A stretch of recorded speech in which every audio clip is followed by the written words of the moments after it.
if it's complete, then why was it incomplete? This is what they challenge him with, right? Mm-hmm. And it was arguably incomplete because we weren't ready for it.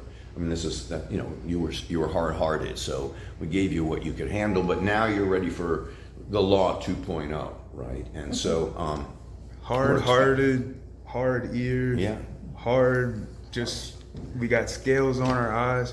Since we're in Delaware and we're talking about identity, Delaware, you can't spell without law. You can't spell Delaware without war either. Mm. And war is law carried out on the battlefield, right? And in court, we have wars carried out in the courtroom. And I talked about due process, that people that were in prison before 10/7/23 did not get. And there's so many more people that are locked up now that we know aren't getting any kind of due process at all. But Israel is on court too. They're on trial too in this war, on this world stage. Right. But are they above the law, or why is it that there seems to be no justice here for a lot of people?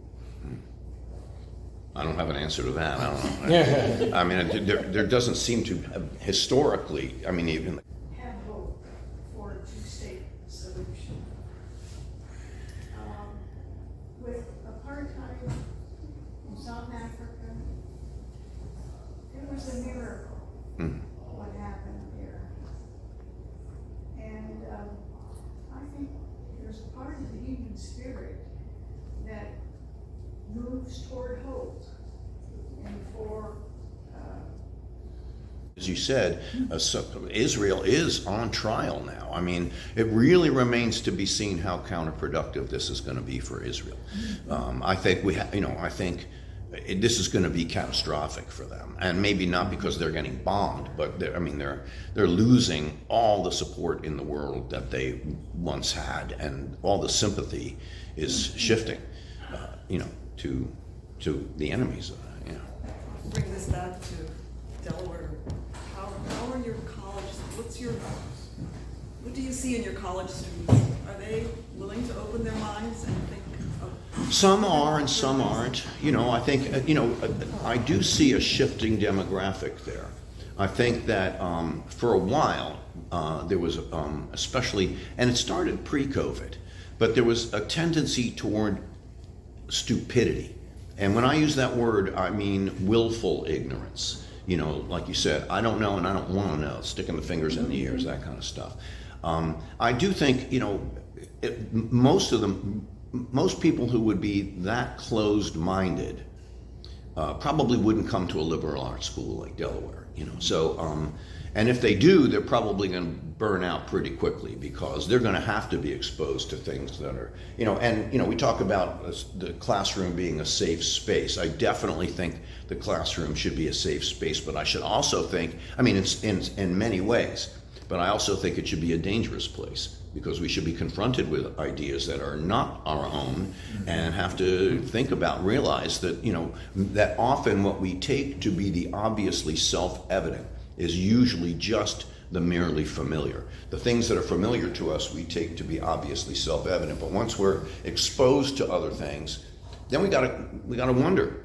And the difference between righteousness to me and self-righteousness is, if you're truly righteous, then you got to ask yourself once in a while, am I sure I'm right? Because if you're just always sure you're right, then you're self-righteous. You think you're right because you're you. But if you're truly righteous, you got to wonder every once in a while, I could be wrong. And then you got to question yourself and justify it, not just because you're you. But I do think that's how a lot of people think. And again, it's hard to relate to that, but it's. The son is said, Mom and Dad, you talk about leaving a legacy, and you give money to our kids' college funds. I think the best legacy you can leave me is your mom can become a Scottish citizen, and then that means I could become a Scottish citizen, and I'd have a ticket out. And that has troubled me, but it's also raised a question about identity. Yeah. And so, for instance, we talk about this movement. They're saying to be an American means to be a Christian. Yeah, yeah, and that's what he's responding to. You know, is saying, you know, if this country shifts its identity so much, I don't know if I want to be here. Yeah. And as much as I argue with politics and that, I've never considered before leaving. Mm-hmm. And now that people who I trust and our friendship are, I used to think it was just hyperbole, but now I'm realizing that people are serious about that. And that's fascinating, troubling, wondering, and it's around it, but it relates to your broader thing of identity. Yeah. Yeah. And that is kind of, you know, I think to some extent that's what's on the ballot in November.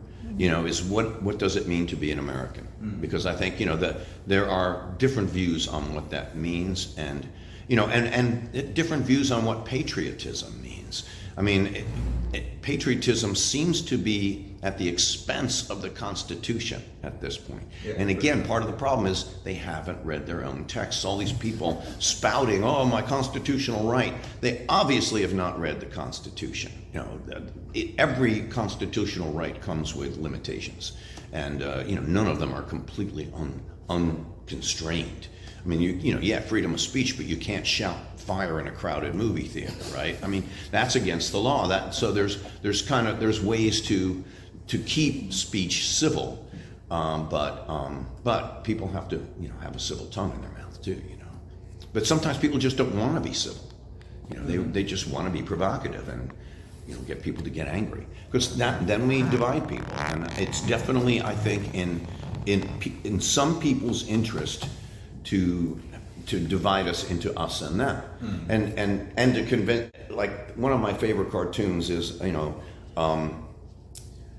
the guy, I forget the exact picture, but I mean, he's selling axes to both, or just selling weapons to both sides. I mean, it's somebody's getting rich off of this, and it's you know, and everybody else is getting killed because they're just shooting each other. So it's, you know, I don't know. The profit motive here is extremely profound, and then there's just some people who are definitely profiting over the troubles that we're seeing, and profiting financially, profiting in terms of power, profiting in terms of is. You got to be kind to the stranger. You know, you got to take care of the widowed, the poor, the helpless. The Samaritan. Yeah, and because, you know, but I mean, and in the Hebrew account, it's because you were strangers in a strange land. Yeah, you know, yeah. you have to you have to treat others as you would want them to have treated you when you were a stranger in a strange land. And so the idea of welcoming immigrants should be a fundamental Jewish and Christian principle. But there are other factors too. There's, you know, fear, and there's financial stuff, and like, where do we put these people? How do we sustain them, and so on and so forth. So I understand that there are practical concerns here too, but it would seem to me that the Christian thing to do would be to welcome them. On Sunday last week, I was at St. Andrew's and Matthew's Church, and I heard their rector, Patrick, I think last name Burke, and their retired rector, Lloyd Casson, speak from a panel about this same topic. And I learned a lot from Rector Casson specifically, who spoke brilliantly and from experience, and they talked about apartheid a lot. They talked about South African apartheid, and they compared the apartheid in Israel and Gaza and Palestine with what happened in South Africa. And it made me think about the 27 years that Winnie Mandela held her husband's hand through a jail cell or a prison cell, Nelson Mandela. And when he came home, how he became president of South Africa. And that was something that nobody imagined, nobody saw happening. How could something like that happen in this situation? How can we compare the The Well, history again, we part of the know problem there is is, I mean, the there's future that no we- for solutions, but he was in jail for 27 years. 27 years. And so, you know, that's what I said, you can't make an omelet without breaking a few eggs. People are